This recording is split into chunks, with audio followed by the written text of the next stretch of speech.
안녕하세요. 잡학사전 진행의 정혜윤입니다. 오늘은 김채현, 김수현 아나운서와 함께합니다. 안녕하세요. 안녕하세요. 매일 똑같이 반복되는 일상 같아도 그 안을 가만히 들여다보면 우리는 늘 크고 작은 변화들을 마주하면서 살아가고 있습니다. 빠르게 변화하는 사회와 그만큼 쏟아지는 정보 속에서 나에게 꼭 맞는 기회를 찾아내는 일이 그 어느 때보다 중요해졌는데요.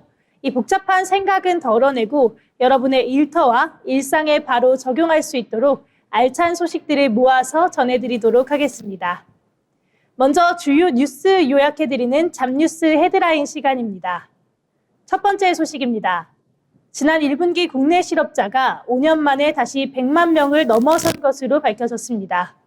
전체 실업자 4명 중 1명 이상은 청년층으로 청년 고용 한파도 이어지고 있는 상황입니다. 19일 국가통계포털에 따르면 연초 직접 일자리 사업 지원과 공무원 시험 응시 인원 증가 등이 실업자 확대에 영향을 준 것으로 나타났습니다.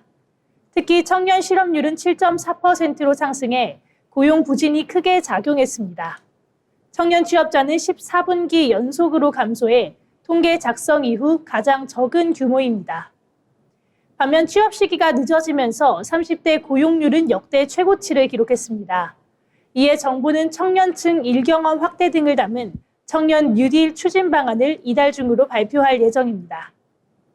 다음 소식입니다. 직장인 10명 중 8명 가까이는 한국이 장애인이 일하기 어려운 사회라고 생각한다는 시민조사 단체 결과가 나왔습니다. 19일 직장갑질 119는 직장인 1,000명을 대상으로 한 설문조사 결과를 발표했습니다. 이러한 부정적인 인식은 공공기관이나 대형 사업장보다 5인 미만 소규모 사업장에서 더 높게 나타난 것으로 밝혀졌습니다. 응답자의 절반가량은 사내에 장애인 채용 차별이 존재하며 베리어 프리 시설도 제대로 갖춰지지 않았다고 답했습니다. 직장에서 장애를 비하하는 표현을 들은 적이 있다는 응답도 17.4%에 달한 것으로 밝혀졌습니다.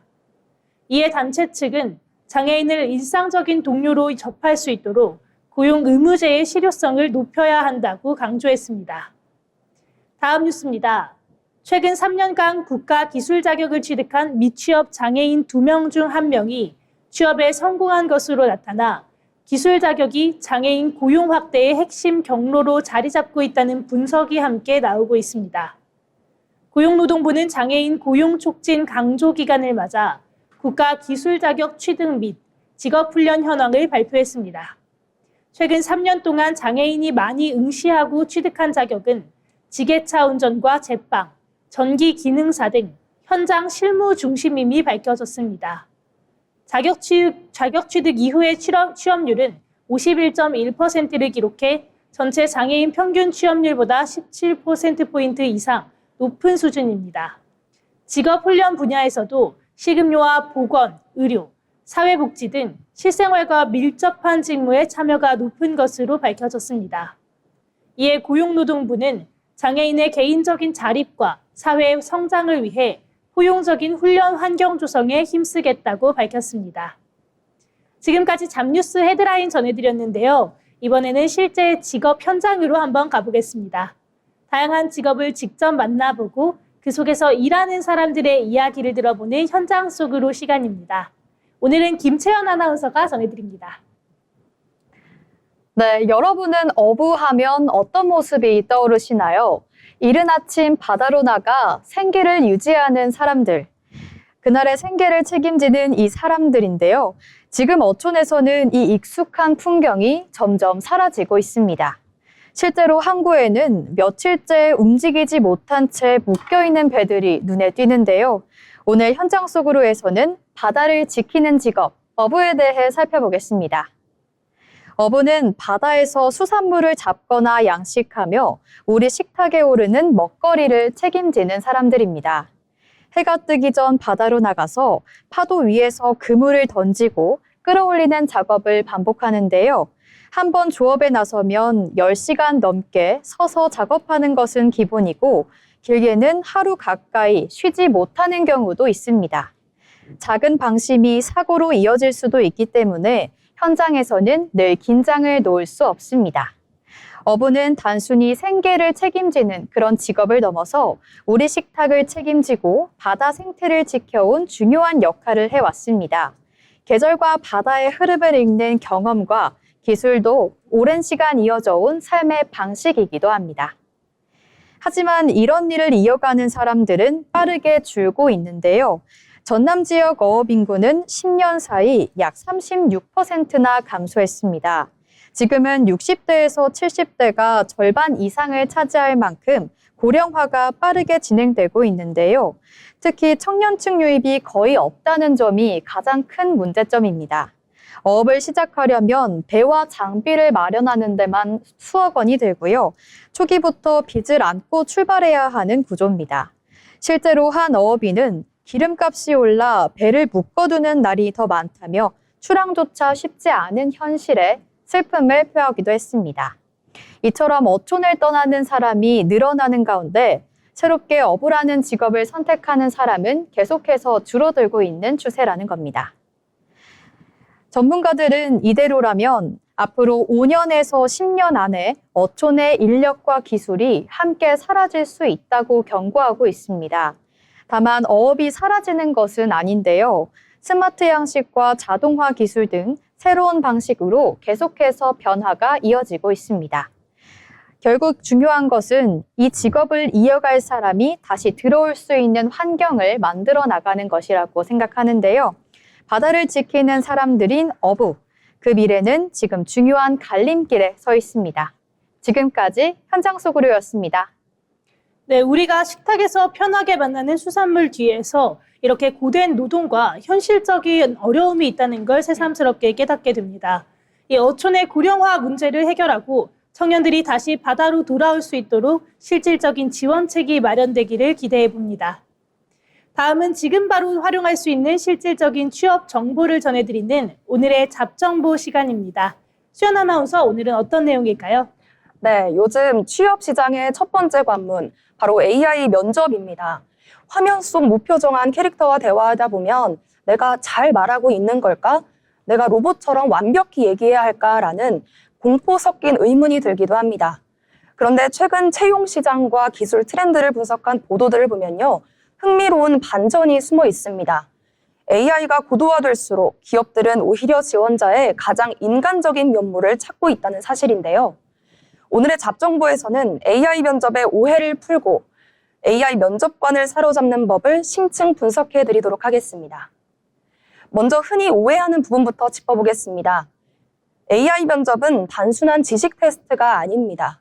최근 보도에 따르면 AI 시대의 업무는 정보를 가공하는 하드 스킬에서 결과물을 인간 사회에 안착시키는 소프트 스킬로 변화시키고 있습니다. 실제로 많은 기업이 AI 면접을 도입하는 진짜 이유는 지원자의 코딩 실력을 보기 위함은 아닙니다. 코딩이나 데이터 분석 같은 실무는 이미 AI가 더 훌륭하기 때문이죠. 면접관인 AI가 여러분의 답변 패턴, 또 미세한 표정 변화, 그리고 목소리의 떨림을 분석해서 찾아내려는 건 딱 3가지입니다. 첫 번째, 복잡한 이해관계를 조율할 수 있는가? 또 두 번째, 동료를 설득하고 감정적으로 지지할 수 있는가? 마지막으로 3번째는 위기 상황에서 인간적인 회복 탄력성을 유지할 수 있는가입니다. 결국 AI 면접은 로봇 같은 사람이 아니라 AI를 도구로 활용해 사람 사이를 잇는 인재를 골라내는 과정인 셈입니다. 네, 그렇다면 이 긴 면접 시간을 우리는 어떻게 헤쳐나가야 할까요? 걱정하실 분들을 위해서 구체적인 전략 3가지 알려드립니다. 첫 번째입니다. 디지털 활용 능력과 인간적 공감을 결합하는 건데요. 답변을 할 때 AI나 데이터를 활용해 효율을 높였던 경험을 말하되 그 결과물을 동료들에게 어떤 감성적인 스토리텔링으로 이어갔는지를 반드시 덧붙여주는 것이 좋습니다. 네, 그 이유는 인간적인 확신을 주는 능력이 여기서 드러나기 때문입니다. 네, 그리고 두 번째입니다. AI 면접의 게임 전형을 대하는 태도입니다. 문제를 맞히느냐 틀리느냐는 사실 크게 중요하지 않습니다. 어려운 과제 앞에서 여러분이 얼마나 일관된 태도를 유지하는지, 또 당황했을 때 표정 관리는 어떻게 하는지를 AI는 실시간으로 체크할 뿐입니다. 끝까지 포기하지 않는 인간적인 끈기가 고득점의 비결이 되겠죠. 마지막으로 3번째는요, 답변의 구조를 철저히 논리적으로 가져가는 것입니다. AI는 맥락을 파악합니다. 우리가 흔히 알고 있는 스타 기법, 즉 상황, 과제, 행동, 결과를 사용하되 결과 부분에서는 이 성과가 우리 팀의 인간관계나 또 조직 문화에 어떤 긍정적 영향을 줬는지를 언급하신다면 최고의 점수를 만들 수 있을 겁니다.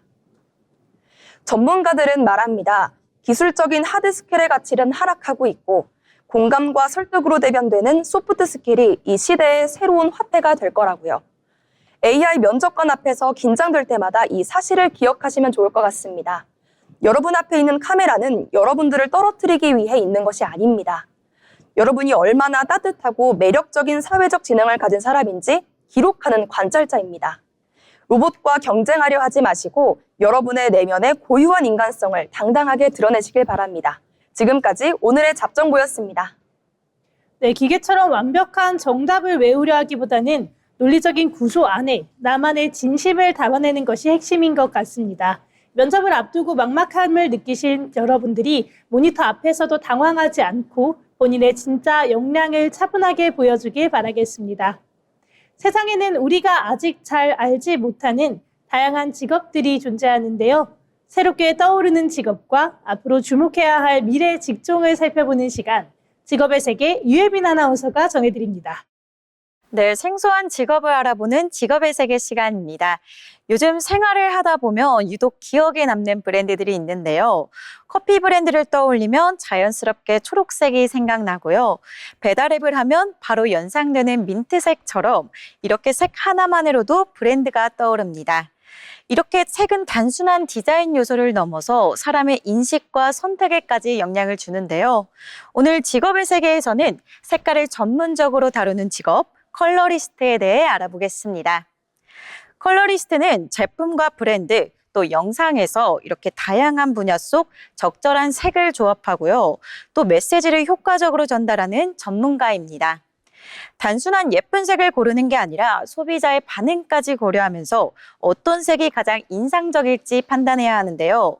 그렇다면 컬러리스트는 실제 현장에서 어떤 일을 하게 될까요? 먼저 제품이나 브랜드의 주제를 분석합니다. 고급스러운 이미지인지 아니면 친근한 이미지인지에 따라서 전체의 색 방향을 조절해야 합니다. 이후에는 색상 조합을 기획하는데요. 로고나 패키지, 또 광고 이미지 등 어디에 들어가느냐에 따라 다르기 때문에 그에 맞는 적절한 색을 조합하고 테스트해야 합니다. 또 영상 분야에서는 색 보정 작업도 진행을 하는데요. 촬영된 화면의 색감을 조정하면서 장면의 분위기와 감정을 더 명확하게 전달해야 합니다. 취업을 위해서는 구체적인 준비가 필요합니다. 대표적으로 컬러리스트 산업기사 자격증이 있는데요.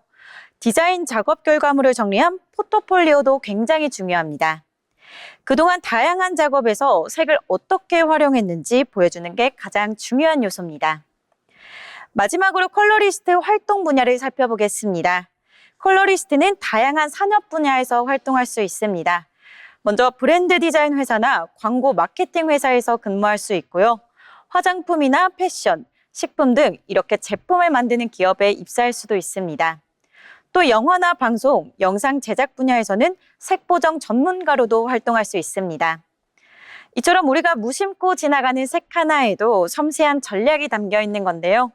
색은 단순한 디자인 요소를 넘어서 브랜드와 감정을 연결하는 중요한 수단인 만큼 앞으로도 컬러리스트의 역할은 계속해서 확대될 것으로 보입니다. 지금까지 직업의 세계였습니다. 우리가 무심코 지나치는 색 하나에도 누군가의 이런 고민과 전략이 담겨 있다는 사실이 굉장히 흥미롭습니다. 이 평소에 색채에 굉장히 민감하셨던 분들이라면 이 직업에 관심을 가져보셔도 좋겠습니다. 이번 시간은 변화하는 사회 속에서 우리의 일하는 방식을 다시 들여다보는 잡토크 시간입니다. 직장인들이 휴게실이나 술자리에서 늘 팽팽하게 의견을 갈리며 이야기하는 난제가 있는데요. 웃으면서 내 이야기를 잘 들어주지만 치명적인 실수를 반복해서 나의 야근을 유발하는 동료와 반대로 찌르는 듯한 날선 말투를 쓰지만 일 처리만큼은 완벽하게 해내서 내 퇴근을 앞당겨주는 동료. 여러분은 이 두 사람 중 한 명과 일해야 한다면 누구를 선택하실 것 같나요? 채연 아나운서, 실제 직장인들은 어떤 선택을 더 많이 할까요?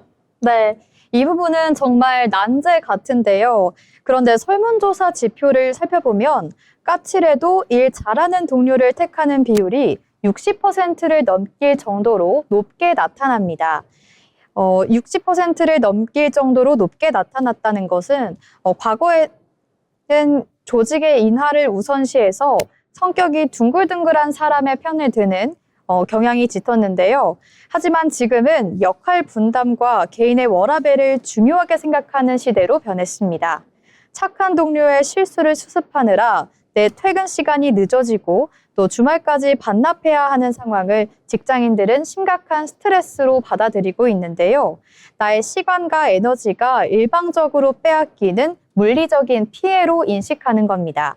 결국 내 몫의 일을 미루지 않고 정확하게 처리하는 책임감이 직장 내에 가장 확실한 배려로 자리 잡았습니다. 내 시간을 지켜주고 또 이런 물리적인 피해를 주지 않는 것이 동료로서의 진짜 배려다, 이런 뜻이군요. 책임감이 곧 예의다. 이런 부분에서 저도 고개가 끄덕여지는데요. 그럼 수연 아나운서, 내 퇴근이 빨라진다고 까칠한 태도를 보이면 조직에서 무조건 참아 넘겨야 하는 걸까요? 단기적인 성과가 급한 프로젝트라면 까칠하지만 일 잘하는 동료가 매력적인 대안일 수는 있습니다. 빠른 결제를 받아내는 데는 확실한 효율을 내기 때문인데요. 하지만 장기적인 관점에서 보면 이런 직원은 조직을 서서히 무너뜨리는 치명적인 요소가 될 수 있습니다. 경영학에서는 이를 썩은 사과 법칙이라고 부릅니다. 상자에 썩은 사과 하나가 섞여 있으면 전체가 순식간에 썩어 들어가죠. 동료를 무시하거나 공격적인 언어를 쓰는 사람 하나가 팀 전체의 사기를 떨어뜨립니다. 그 무례함을 견디지 못한 인재들이 상처를 입고 회사를 떠나게 되기도 하죠. 이직률 증가와 동료들의 감정적 소진은 장기적인 이익을 크게 갉아먹습니다. 무례함이 방치되면 건강한 협업은 멈출 수밖에 없다고 생각합니다. 썩은 사과 법칙이라니 굉장히 의미가 깊게 다가오는데요. 이 업무 능력만 보고 무례함을 방치를 하게 된다면 조직 전체가 무너진다, 이런 이야기네요. 이 뛰어난 성과도 동료를 잃게 만든다면 결국에는 손해겠죠. 이 딜레마 속에서 일터에서는 어떤 기준을 다시 세워야 할까요? 채원 아나운서, 어떻게 생각하시나요? 네, 저는 능력과 인성의 개념을 다시 정의하는 것이 중요하다고 생각하는데요. 착하다는 것은 갈등을 회피하고 수동적으로 웃기만 하는 태도가 아닙니다. 내 업무에 부족함이 생겼을 때 솔직하게 도움을 요청하는 태도가 필요한데요. 그리고 피드백을 수용해서 나은 결과물을 만들어내려는 의지가 바로 진짜 선함이라고 생각합니다. 일터가 요구하는 능력은 업무 지식과 소통 능력이 균형을 이루는 그런 상태라고 생각합니다. 네, 맞습니다. 일을 잘한다는 의미 역시 바뀌어야 합니다. 혼자 독불장구처럼 성과를 내고 군림하는 것은 진정한 실력이라고 할 수는 없죠. 자신이 가진 노하우를 동료들과 나누면서 팀 전체의 수준을 함께 끌어올릴 때 에이스로 인정받을 수 있습니다. 나 혼자 100점을 맞는 사람보다 동료들이 80점을 맞을 수 있도록 이끄는 모습이 다정한 리더십이라고 생각합니다. 네, 맞습니다. 이렇게 갈등을 피하는 게 착한 게 아니고 또 혼자만 잘하는 게 능력이 아니라는 말씀이 공감이 참 많이 되는데요. 이 사실 착함과 일을 잘하는 것은 서로 맞물려서 돌아가야 할 요소겠죠. 서툰 동료에게는 피드백을 주며 기다리는 넉넉한 여유가 필요하고요. 이 능력이 뛰어난 분들은 그 실력에 다정한 태도를 입혔을 때 아마 조직에서도 든든한 동료로 더욱더 인정을 받을 수 있을 것 같습니다. 이렇게 서로의 곁을 내어주는 따뜻한 일터가 늘어나기를 바라보도록 하겠습니다. 오늘의 잡토크는 여기서 마치겠습니다.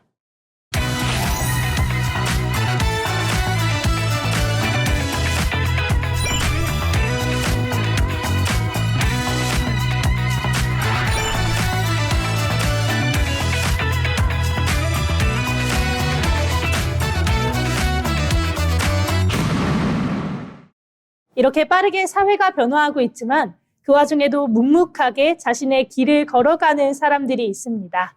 평범하지만 특별한 사람들의 인생 이야기, 자빈 스토리를 기다인 아나운서가 전해드립니다. 네, 다양한 사람들의 삶과 직업을 통해 이야기를 전해드리는 시간, 자빈 스토리 시간입니다. 여러분, 하루에 토스 알림 몇 번이나 오시나요? 예전에는 돈 한 번 보내려면 보안카드에 공인인증서까지 참 복잡했죠? 하지만 이제는 비밀번호 한 번으로 1초 만에 송금이 끝납니다. 오늘 소개할 분은요, 이 당연한 편리함을 만들기 위해 우리 사회의 견고한 규제 벽에 온몸으로 부딪혔던 사람입니다. 한국 핀테크 역사를 새로 쓴 유니콘의 아버지, 바로 비바리퍼블리카 이승건 대표입니다. 이승건 대표의 시작은 지금의 화려한 IT 기업가와는 거리가 멀었습니다. 그는 서울대 치대를 졸업했고요. 강남의 유명 병원에서 억대 연봉을 받던 엘리트 치과 의사였습니다. 남들이 부러워하는 평탄한 삶이 보장되어 있었죠. 하지만 그는 안락함 대신 늘 마음 한구석에 세상에 의미 있는 일을 하고 싶다는 갈증을 느꼈습니다. 결국 그는 흰 가운을 벗어던지고 창업 전선에 뛰어듭니다. 하지만 현실은 냉혹했는데요. 소셜미디어부터 투표 앱까지 그가 야심차게 내놓은 아이템들은 줄줄이 시장의 외면을 받았습니다. 5년 동안 무려 8번의 처참한 실패를 겪어야 했죠. 8번이나 망하면 보통은 포기하기 마련입니다. 하지만 그는 달랐습니다. 실패를 통해 성공할 아이템을 찾는 게 아니라 망할 아이템을 빨리 걸러내는 법을 배웠다고 말했죠. 9번째 도전이었던 간편 송금 아이디어를 검증하기 위해 그는 단돈 10,000원을 들여 광고를 돌려봤습니다. 앱도 서비스도 없었지만 사람들의 폭발적인 반응을 확인한 순간 그는 확신했습니다. 이게 진짜 세상이 원하는 것이라는 걸요. 그렇게 2015년 우리 삶을 바꾼 토스가 세상에 나왔습니다. 하지만 출시 2개월 만에 정부 규제에 막혀 서비스가 중단되는 절체불명의 위기를 맞기도 했습니다. 그는 포기하는 대신 정부 당국자와 은행 관계자들을 찾아다니며 끈질기게 설득했습니다. 그리고 마침내 결국 핀테크 혁신의 길을 열어 젖혔습니다. 이후 토스는 송금을 넘어 은행, 증권, 보험까지 아우르는 거대 금융 플랫폼으로 성장했습니다. 하지만 이승건 대표가 지향하는 가치는 단순히 기업의 성장에만 있진 않았습니다. 그는 기업가의 숙명은 세상에 필요한 풍요를 공급하는 것이라고 강조했습니다. 성공의 95%는 운이지만 그 운이 올 때까지 자리를 떠나지 않고 버티는 것은 끈기야말로 창업가의 핵심 역량이라고 그는 말합니다. 구성원들에게 실패해도 괜찮다는 심리적 안정감을 주며 오늘도 그는 더 넓은 세상에 새로운 풍요를 전달하기 위해 달리고 있습니다. 기업가는 세상이 필요로 하는 풍요를 공급하는 사람이다. 이승건 대표는 안정된 의사의 길 대신 8번의 실패라는 가시밭길을 선택해 마침내 결국 한국 금융의 지형도를 바꿨습니다. 실패를 두려워하지 않고 운이 올 때까지 끝내 버텨내는 힘, 그의 치열한 도전 정신 덕분에 오늘도 우리의 금융생활은 그 어느 때보다 풍요롭고 편리합니다. 지금까지 자빈스토리 시간이었습니다. 안정적인 의사직을 내려놓고 이 8번의 실패를 견뎌낸 끈기가 결국 우리 삶의 편리함을 만들어낸 것 같습니다. 이 혹시나 지금 계획대로 되지 않는 일 때문에 힘든 시간을 보내고 계신다면 이승건 대표의 말처럼 운이 올 때까지 조금만 더 힘을 내서 버텨보시기를 응원하겠습니다. 이번 시간은 경제로 보는 일터입니다. 경제의 변화는 곧 일의 방식과 또 일자리의 모습에도 영향을 미치는데요. 이번 시간에는 경제의 흐름을 통해 산업과 일터의 변화를 함께 들여다보도록 하겠습니다. 박준현 아나운서가 전해드립니다. 네, 경제의 흐름을 통해 우리의 일터를 들여다보는 시간입니다. 우리는 흔히 과거 은퇴라고 하면 손주를 보거나 여행을 다니면서 여유로운 뒷모습을 상상하곤 하는데요. 하지만 2026년 현재 우리 일터의 풍경은 조금 다른 방향으로 흘러가고 있습니다. 과연 우리가 무엇 때문에 쉬지 못하고 또 기업들은 왜 떠오르는 시니어들을 붙잡고 있는 걸까요? 오늘은 2026년 초고령 사회 진입과 함께 찾아온 고용 역전 현상, 그리고 우리 월급 봉투를 위협하는 일터의 경제적 생존 공식을 날카롭게 분석해 보겠습니다. 최근 통계청이 발표한 3월 고용 동향을 보면 놀라운 숫자가 나옵니다. 바로 60세 이상 취업자 수가 사상 처음으로 20대와 30대 취업자 수를 합친 것과 맞먹는 수준까지 올랐는데요. 이제 일터는 더 이상 청년들의 전유물이 아닙니다. 불과 10년, 15년 전까지만 해도 경제기사의 단골 손님은 명예퇴직이었습니다. 기업 입장에서는 고령 노동자는 호봉제 때문에 임금은 높고 생산성은 떨어지는 비싼 비용이었는데요. 그래서 빨리 내보내는 것이 경영 효율화라고 믿었습니다. 하지만 현재 기업들의 전략은 정반대입니다. 계속 고용과 직무급제가 대세인데요. 당장 현장에서 일할 젊은 인구가 급격히 줄어드는 데드크로스를 지났기 때문입니다. 이제 기업에 숙련된 고령 인구는 퇴출 대상이 아니라 없어서는 안 될 귀한 자원이 됐습니다. 인구 구조의 변화가 기업의 인사 시스템이라는 경제적 근간을 완전히 뒤집은 겁니다. 여기서 우리가 주목해야 할 경제 지표가 있습니다. 바로 노령화 지수인데요. 2026년 현재 우리나라 노령화 지수는 222.7을 기록하고 있습니다. 아이들 100명당 어르신이 222명이라는 뜻인데요. 이 수치가 일터해주는 메시지는 명확합니다. 일할 사람이 없으니 할 수 있는 사람은 누구나 더 오래 일을 해야 한다. 경제적 강제성이 드러난 건데요. 이 현상은 우리의 월급 봉투에도 영향을 미칩니다. 생산 가능 인구가 줄어들면서 한 명의 노동자가 짊어져야 할 사회보험 부양비는 계속해서 늘어나는 겁니다. 결국 이 터에서 더 오래 버티며 소득을 만드는 것이 개인의 생존을 넘어 국가 경제 소비를 지탱하는 마지노선이 된 겁니다.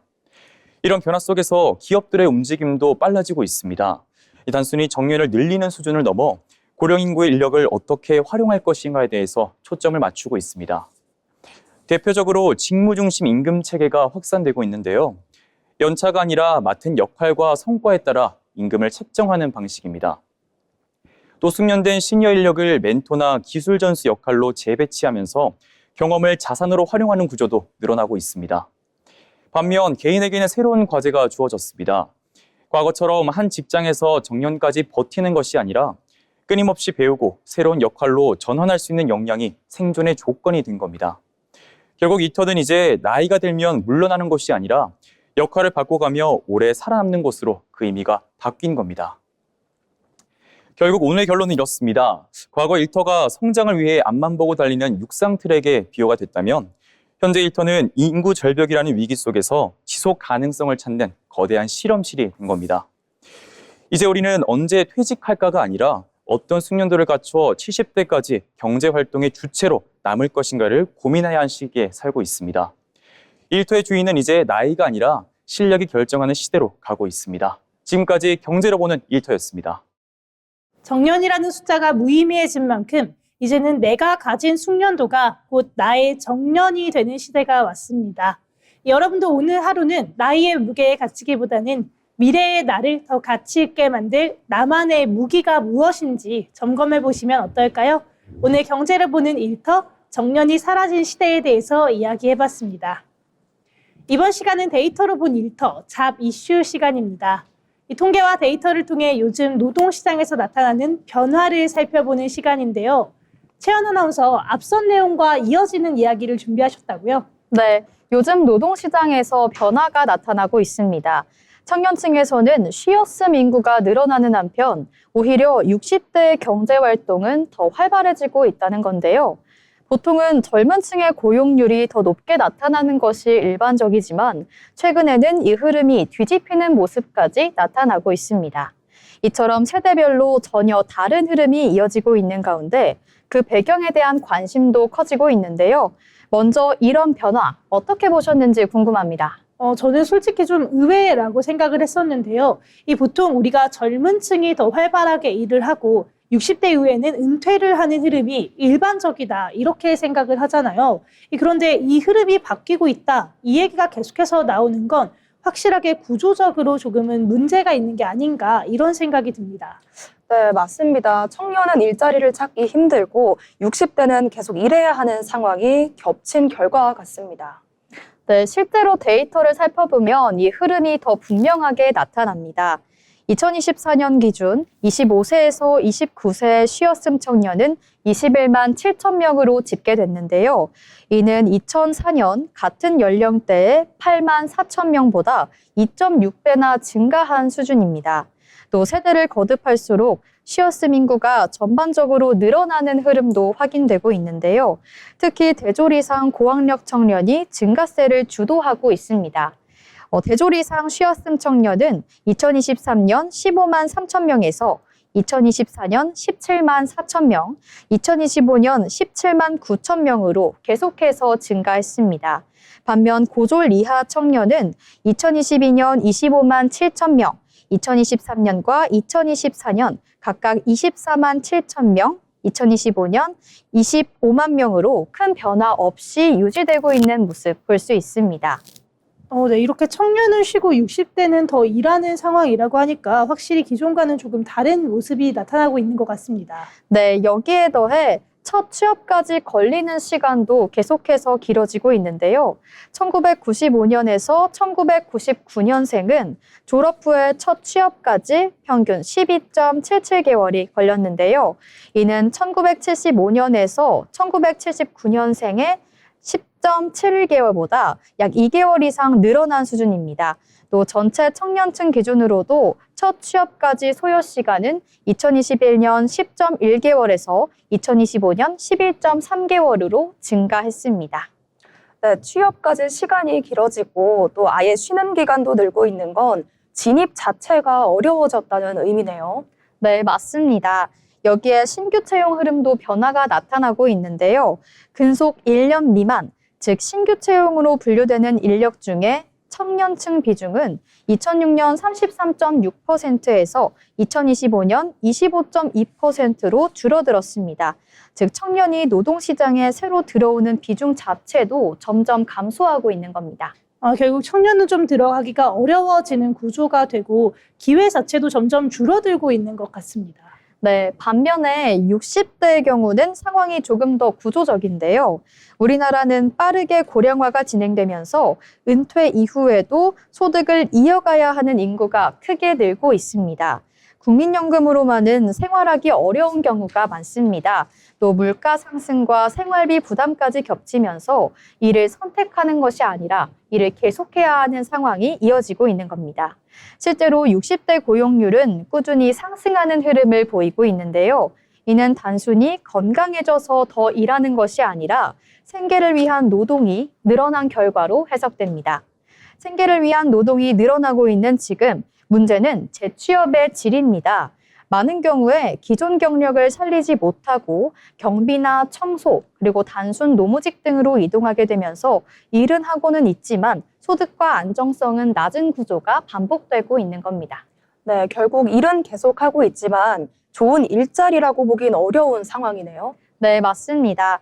결국 청년층은 노동시장에 진입하기도 어렵고 중장년층은 은퇴 이후에도 계속 일을 해야 하는 삶이 반복되고 있는 건데요. 일자리는 존재하지만 안정적인 일자리는 부족하고 또 세대 간 일자리 미스매치는 점점 심화되고 있습니다. 앞으로는 단순히 일자리 확대보다 세대별로 적합한 일자리를 어떻게 연결할지가 더 중요한 과제로 보입니다. 지금까지 데이터로 본 일터였습니다. 네, 청년들은 쉬고 60대는 일터로 향하는 이런 뒤바뀐 통계가 우리 노동시장의 고단한 현실을 보여주고 있는 것 같습니다. 일자리의 숫자보다 이 세대별 필요에 맞는 질적인 변화가 일어날 수 있도록 사회적인 관심이 이어지기를 바라보도록 하겠습니다. 네, 그럼 수연 아나운서와는 어떤 이야기 한번 나눠볼까요? 네, 직장인분들이 관심 가질 만한 이야기 준비했는데요. 최근 직장인들 사이에서 점심시간만 되면 오늘 뭐 먹지라는 고민보다 얼마나 쓸까라는 걱정이 앞선다고 합니다. 바로 런치플레이션 때문인데요. 점심인 런치와 인플레이션의 합성어로 치솟는 외식 물가에 직장인들의 지갑이 갈수록 얇아지고 있습니다. 오늘 데이터로 본 일터에서는 우리 일터의 점심 풍경이 어떻게 변하고 있는지 깊이 있게 짚어보겠습니다. 예전에는 왜 10,000원 한 장이면은 백반도 먹고 점심 커피까지 먹는다 이런 이야기가 있었는데요. 요즘에 사실 서울 시내에서 10,000원 이하의 메뉴를 찾는 게 정말 하늘의 별 따기 같습니다. 이런 실제 통계 수치는 어떤가요? 네, 맞습니다. 통계 자료를 보면요. 올해 3월 외식 물가 지수는 전년 동월 대비 2.8%나 성장했습니다. 특히 직장인들이 체감하는 정도는 훨씬 심각한데요. 한 조사에 따르면 응답자의 97% 이상이 최근 1년 사이 외식 물가가 크게 올랐다고 답했고요. 또 점심값 부담 때문에 가성비 식당을 우선적으로 찾는다는 분들도 절반, 즉 50.3%가 넘었습니다. 네, 듣기만 해도 한숨이 절로 나오는데요. 기업이나 자영업자 입장에서도 고민이 굉장히 클 것 같습니다.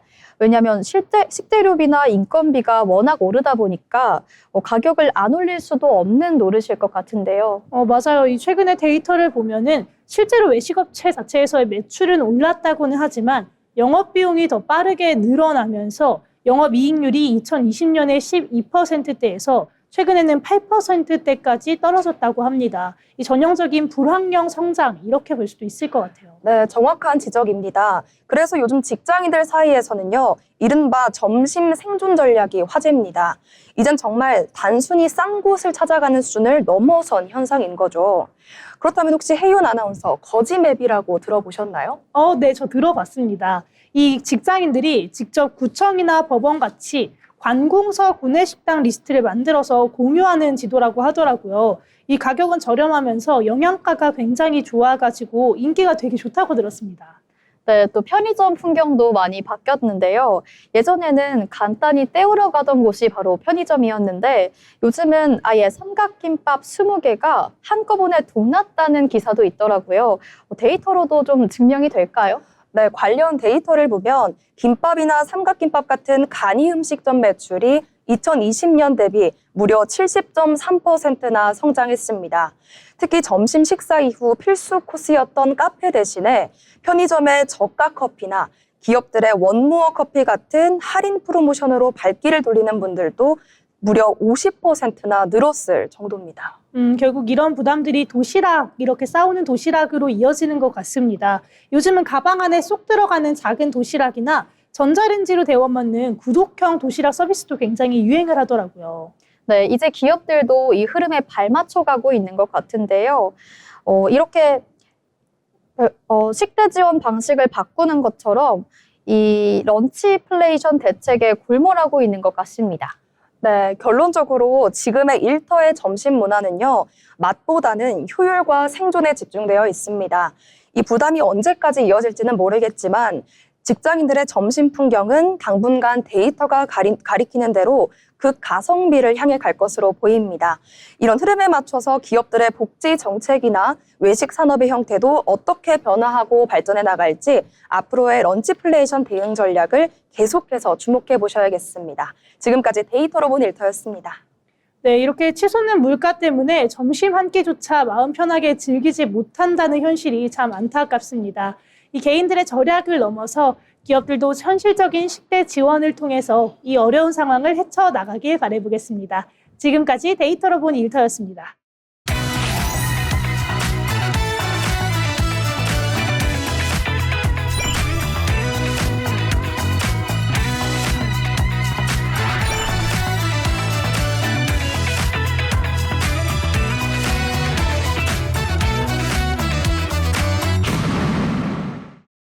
취업을 준비할 때 중요한 것 중에 하나는 바로 기업을 제대로 이해하는 것이겠죠.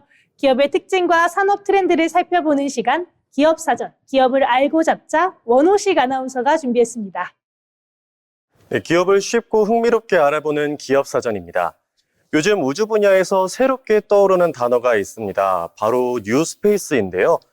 과거에는 정부와 연구기관으로 중심으로 진행됐던 이 우주 개발이 이제는 민간 기업이 주도를 하는 산업으로 바뀌고 있음을 나타내는 단어라고 합니다. 우리나라에서도 우주를 향한 새로운 도전에 나선 기업이 있습니다. 바로 이노스페이스인데요. 소형 발사체를 통해서 민간 우주 시장의 가능성을 넓혀가고 있는 이노스페이스. 오늘 기업사전에서는요, 뉴스페이스 시대 속에서 이노스페이스는 어떤 기업인지에 대해 알아보겠습니다. 이노스페이스의 시작은 우주산업 구조 변화로부터 시작합니다. 과거에는 우주에 가려면 막대한 비용과 기술이 필요했기 때문에 일부 소수 국가만 가능한 영역이었습니다. 하지만 이제는 소형 위성 기술이 발전하면서 보다 작은 규모의 발사 서비스에 대한 수요가 늘어났습니다. 이러한 흐름 속에서 이노스페이스는 저비용 고효율의 하이브리드 로켓 기술을 기반으로 국내에서도 자체적으로 위성을 쏘아 올릴 수 있는 기반을 마련하면서 시장 경쟁력을 키워가고 있습니다. 2017년 설립된 작은 회사가 지금은 어떻게 변했고 또 어떤 경쟁력을 갖추고 있는지 지금부터 함께 알아보겠습니다. 그렇다면 이노스페이스는 어떤 전략으로 경쟁력을 확보하고 있을까요? 먼저 소형 발사체 집중 전략입니다. 대형 발사체보다 비용을 낮추고 필요한 시점에 빠르게 발사를 할 수 있다는 점에서 차별화를 갖고 있는데요. 이노스페이스는 2022년 첫 발사 시도를 시작했고요. 또 그리고 스페이스X의 주력 기술이죠. 수직 이착륙 시험에도 성공하면서 포트폴리오 범위를 넓히고 있습니다. 다음으로는 기술 혁신입니다. 특히 하이브리드 로켓 기술을 활용해 경쟁력 확보에 주력하고 있는데요.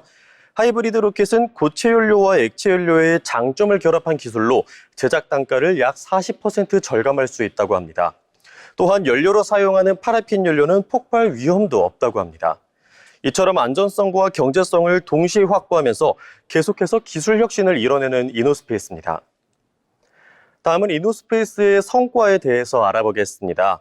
가장 눈에 띄는 성과는 2023년 국내 민간 기업 최초로 시험 발사체 실험에 성공했다는 겁니다.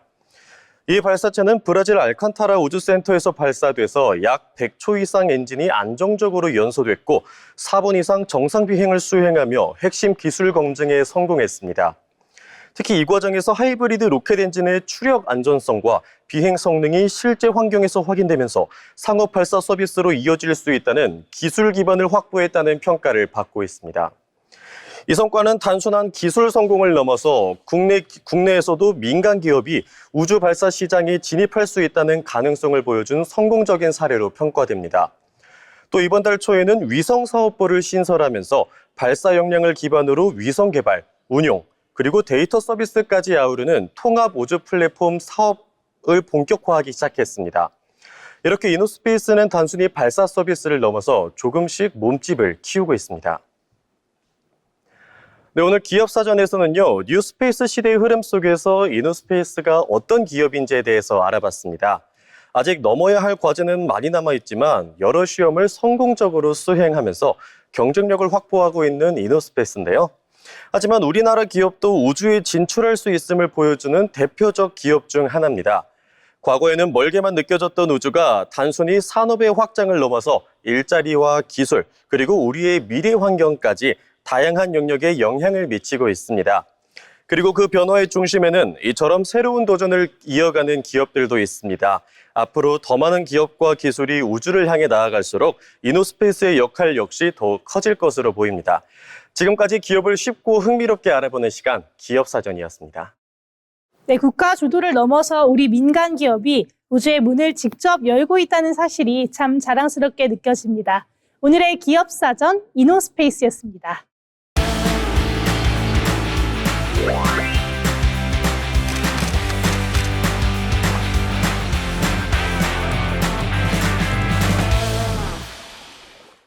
전국의 맛집과 축제, 그리고 핫플레이스를 소개해드리는 시간, 어디 갈까입니다.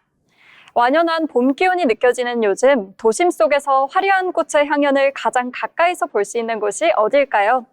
오늘 가져온 소식은 형형색색의 봄꽃들로 가득 물드는 수도권 대표 축제, 바로 고양 국제꽃 박람회입니다. 매년 많은 관광객들의 사랑을 받는 이 축제는 아름다운 꽃 전시뿐만 아니라 또 다양한 체험과 공연까지 함께 즐길 수 있어서 봄나들이 명소로 손꼽히고 있는데요. 꽃과 함께 특별한 하루를 보내고 싶으시다면 주목해 주시면 좋겠습니다. 자세한 소식 지금부터 알아보시죠. 올해 고양 국제꽃 박람회는 4월 24일부터 5월 10일까지 진행됩니다. 축제는 경기도 고양시 일산 호수공원 일원에서 열리는데요.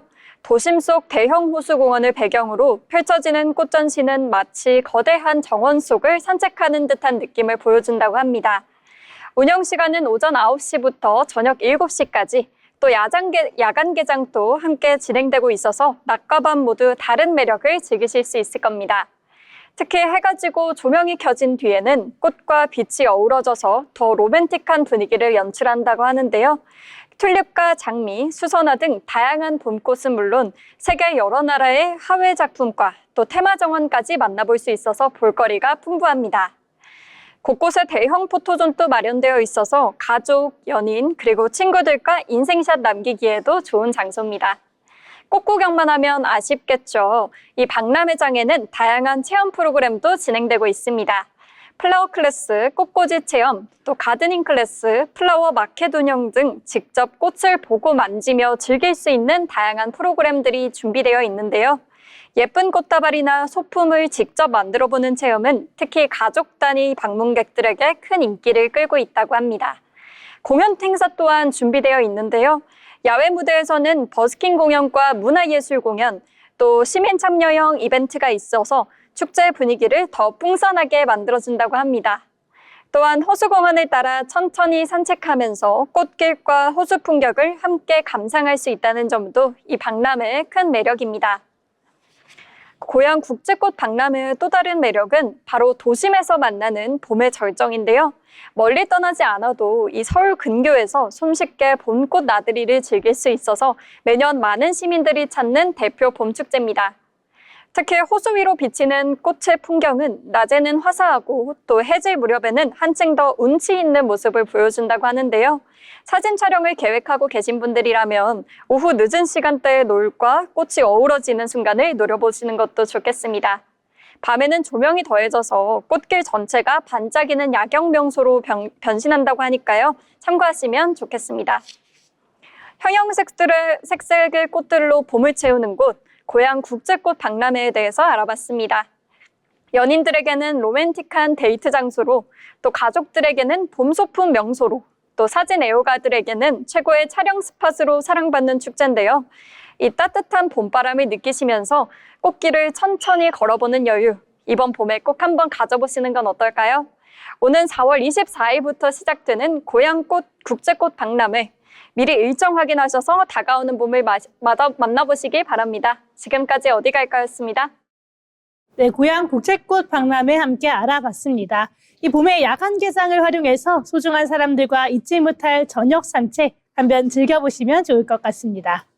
마지막으로 알아두면 도움이 되는 생활 정보를 전해드리는 알쓸정 시간입니다. 오늘은 김민정 아나운서가 전해드립니다. 오늘 알아보면 쓸데있는 정보, 알쓸정 시간에서는 치솟는 기름값과 물가 부담을 덜어주기 위해 마련된 반가운 소식을 준비했습니다. 전 국민의 약 70%, 3,500만 명 이상이 혜택을 받는 이번 고유가 피해 지원금 지급 소식입니다. 1인당 최대 60만 원까지 지원되는 이번 지원금은 신청 절차를 거쳐야만 지급받을 수 있습니다. 지금부터 누가, 언제, 어떻게 신청해야 하는지 핵심 내용을 정리해드립니다. 가장 먼저 확인해야 할 부분은 지원 대상과 금액입니다. 이번 지원금은 건강보험료를 기준으로 소득 하위 70% 가구에 지급됩니다. 특히 기초생활수급자에게는 55만 원, 차상위 계층과 한부모 가족에게는 45만 원이 지급됩니다. 여기에 비수도권이나 인구 감소 지역자에게는 5만 원이 추가되어 최대 60만 원까지 지급받을 수 있습니다. 일반 가구 역시 거주 지역에 따라 수도권은 10만 원, 비수도권은 15만 원, 인구 감소 지역은 최대 25만 원까지 차등 지급되는 구조입니다. 본인의 대상 여부는 국민 비서 알림 서비스를 통해 사전에 확인하시기 바랍니다. 신청은 혼잡 방지를 위해 2단계로 나누어 진행합니다. 취약계층을 대상으로 하는 1차 접수가 먼저 신청되고 이후 일반 가구와 1차 미신청자를 위한 2차 접수가 이어서 진행됩니다. 신청 첫 조에는 출생연도 끝자리에 따른 오부제를 신청합니다. 예를 들어 끝자리가 1과 6인 분들은 월요일에 신청하실 수 있습니다. 특히 1차 신청 기간 중 금요일이 공휴일인 경우 전날인 목요일에 해당 요일 대상자와 금요일 대상자 모두가 신청할 수 있다는 점도 기억해 두시기 바랍니다. 정해진 기간 내에 신청하지 않으면 혜택을 받으실 수 없으므로 일정 확인이 필수입니다. 신청 절차는 누구나 쉽게 할 수 있도록 간소화됐습니다. 온라인 신청은 정부24 홈페이지나 앱 혹은 지자체 누리집에서 본인 인증 후 확인이 가능합니다. 스마트폰으로 1분 내외면 충분히 접수를 마칠 수 있습니다. 온라인 사용이 어려운 분들은 신분증을 지참하여 거주지 읍면동 행정복지센터를 직접 방문하면 됩니다. 지원금은 본인이 사용하는 신용카드나 체크카드 포인트로 충전받거나 지역사랑 상품권으로 선택하여 지급받을 수 있습니다. 마지막으로 주의해야 할 점 2가지입니다. 첫째, 지원금은 정해진 사용기간 내에 모두 소비해야 합니다. 8월 30일이 지나면 남은 잔액은 모두 국고로 환수되므로 생활비로 모두 알뜰하게 사용하시기 바랍니다. 둘째, 보안주의입니다. 정부는 지원금 안내 문자에 클릭용 링크를 절대 포함하지 않습니다. 출처가 불분명한 URL이나 앱 설치를 유도하는 문자는 사기일 가능성이 높으므로 절대 클릭하시면 안 됩니다. 지금까지 알면 힘이 되고 돈이 되는 정보 알쓸정 시간이었습니다. 네, 지원금 안내 문자에 클릭용 링크가 있다면 사기일 가능성이 높으니까 절대 누르지 마시고요. 8월 말까지 사용 기한도 잊지 말고 챙기셔서 알뜰하게 사용하시길 바라겠습니다. 네, 벌써 오늘의 잡학사전을 마칠 시간이 되었습니다. 아는 만큼 보인다는 말처럼 이렇게 오늘 살펴본 정보들이 여러분의 내일을 준비하는 데 보탬이 되었으면 좋겠습니다. 저희는 내일 이 시간에 더 알찬 정보들로 찾아오도록 하겠습니다. 오늘도 시청해주신 여러분 고맙습니다.